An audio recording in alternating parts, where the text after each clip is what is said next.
Hi everybody, it's Laura. Thank you so much for joining me on my channel. Today I have a layout that I made for the April Stretch the Sketch Challenge.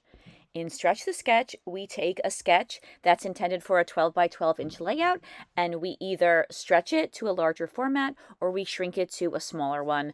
And I have lately been doing a lot of shrink the sketch because I'm making a smaller album and I'm working on that album today. The sketch from this month is by Rochelle Spears, and I really love the way there are circles going down the center of it horizontally.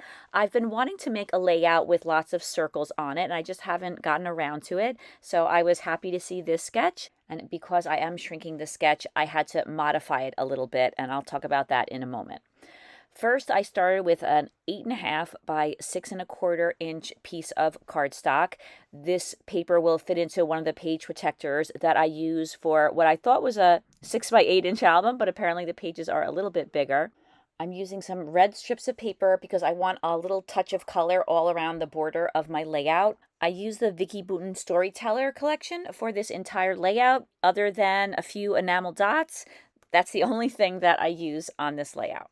I will often use this technique, if you could call it that, of adding strips of paper around the outside edge of my background paper when I either don't have enough of a certain color that I want to use or I want to conserve the paper for another use. And I take some strips of paper that are long enough to go along each of the edges.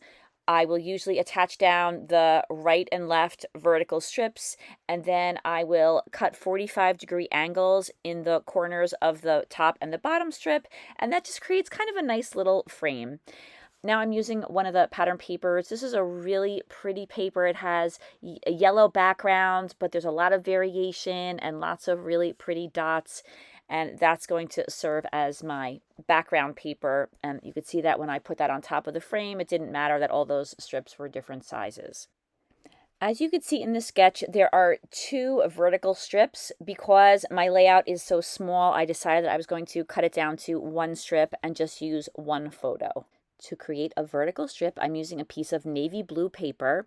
I'm also using a frame that's part of the collection. And then I am using a piece of orange paper. I thought that the orange would go along well with the navy blue paper, and you'll see that in a moment. I'm placing that frame on top of my photo. The frame is a little bit too wide for the photo. I didn't think it would be super noticeable, so I decided to just go ahead with it. And I have to laugh at myself here because that's something I should have known that I wouldn't be able to kind of live with on the layout. So I do end up working on the photo and the frame a little bit, but that's in a little while. I attach down that navy blue strip, and you might have noticed that I'm inking the edges of everything, and for that I'm using Distress ink in black soot. This is a photo of me. I am standing next to a painting that I made in this photograph.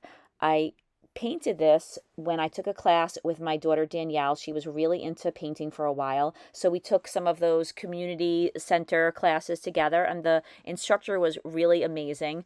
And I hadn't painted for so many years, and then the school district that I work in, they had a art show for all of their members who have some artistic interests, so I decided that I would display this painting. I wanted to support the show and my coworkers who were running it, and it turned out to be a fantastic experience. I got to see that so many people in my school district have so many talents that I didn't even know about. I went there with my family, and it was a really enjoyable evening. Because I shrunk the sketch, I had to move the title from the left side to the bottom. I'm using a die cut piece from the collection that says "Enjoy Every Moment." I thought that that went really well with this particular photo.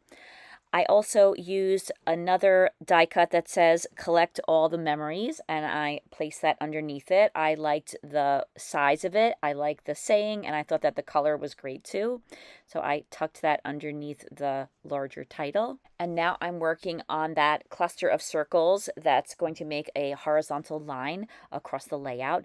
I was thinking that I was going to use some of my punches to cut out the circles, but then as I was looking through the elements that I have from this collection, I realized that I had plenty of die cut circles that I could use and I didn't have to punch out any of them. I really like the rainbow ring that I have in the center of the layout. I had to back it with some pattern paper, so I decided to use the red paper that I used along the edge to kind of pull the red into another part of the layout.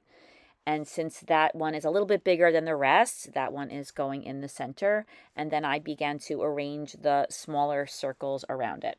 Now you might notice that these circles move around a little bit because I kept playing around with their arrangement. But I believe that most of them, if not all of them, stay in the same general area that I'm putting them in now. I was very lucky that there was a whole variety of different circles in different sizes. I really like that one that I just put down with the pattern going all the way around the circle. There are 2 circles that have a pattern on half of them, and then the other half is pretty plain. And I put one of those circles on either side of my center circle. I end up rotating both of those circles around. I place a circle that has a black and purple pattern to the left of the center circle. And then I have similar circles that have a black edge and a craft paper looking background on either side of the layout as well. I was really looking forward to adding these butterflies to the layout. I thought that they would look nice scattered among all of those circles. I thought they were a good size to include on this layout. So now I'm using a little bit of extra adhesive to attach them down. I also included a light bulb. I ended up removing this, not that I didn't like it, but I thought that it took away from that line of circles, and the layout I think is too small to have too many competing elements. At this point, I decided I didn't really like the black frame. I liked the frame, but I didn't want it to be so dark, so I decided to use a piece of pattern paper. This is actually the other side of the pattern paper. You're going to see that the frame is actually going to be a blue frame. I really liked the size of the frame, and I cut the opening just a little bit smaller so you wouldn't see those white lines on either side of the photo. I didn't dislike the black frame, but I thought that the layout might look a little bit better if the frame was a little bit more colorful. So it really wasn't too much work to cut out this frame, and I was able to solve the problem of the opening of the frame being a little bit too big for my photo. But of course, I am inking the edges with the Distress ink so that the frame will match everything else that's on the layout. I really liked the blue, but I have to say that the pattern on the other side is really gorgeous. And for a little while, I was thinking, did I want to use the other side of this frame? But I decided that even though I liked the pattern on the other side better, I wanted to make the frame solid so that I wouldn't take away from all of the circles, which have a lot of different patterns on them. I was afraid that the layout would be a little bit too busy looking. After watching the video, I think it would have been okay and not crazy busy, but I think that the blue frame looks nice too. Sometimes when I watch my videos, I start second guessing some of my decisions because I end up liking things that I didn't necessarily like in the moment. Here I'm noticing that the circular shape of the light bulb is competing a little bit with those circles going across the layout. So I'm trying to put some distance between the light bulb and the circles. But in the end, as I told you, I end up removing the light bulb. Sometimes, no matter how much you like an embellishment, if it doesn't fit into the layout, it's best to just put it aside, although sometimes I do find that hard. Here I'm trimming off the border of a chipboard piece that says, "Make each day your masterpiece." I thought that it kind of went along with the whole idea of artwork. So I added that to my ever-growing title at the bottom of the page. Here I rotated one of the circles so that the colorful part would be a little bit more visible. And then I changed my thinking a little bit on the butterflies. I found this larger butterfly. It says, "Be constantly curious, try new things." And I decided that that would be the perfect embellishment for that large circle in the middle of the layout. I'm going to have to redistribute those butterflies.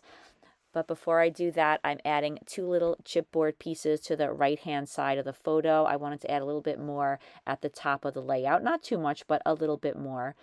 and then I ended up moving some of the butterflies around so that I would have a better balance of butterflies on the page now that I have that big butterfly in the center.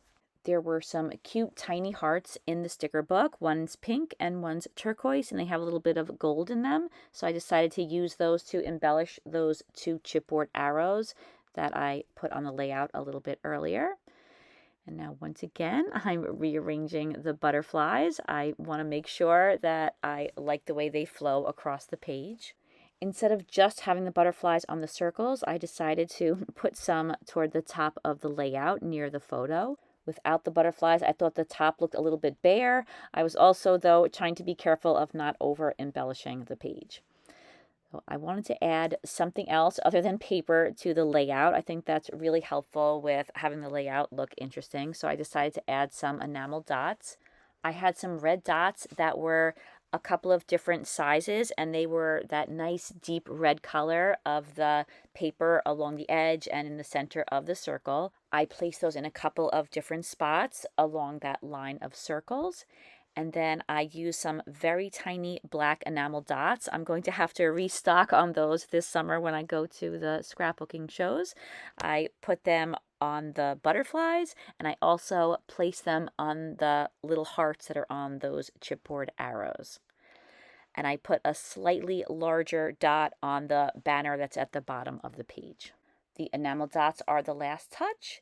This layout is complete, and here are a few close-ups. Thank you so much for watching this video. I really hope that you enjoyed watching this Stretch the Sketch video. I love Stretch the Sketch. I hope that you will take a look in the description box where you'll find the links to the videos of all of the other scrapbookers who are creating layouts using this month's sketch. I think you're really going to enjoy seeing everybody's take on this awesome sketch. I hope you have a fantastic day, and I hope to see you again soon. Take care, everybody. Bye-bye.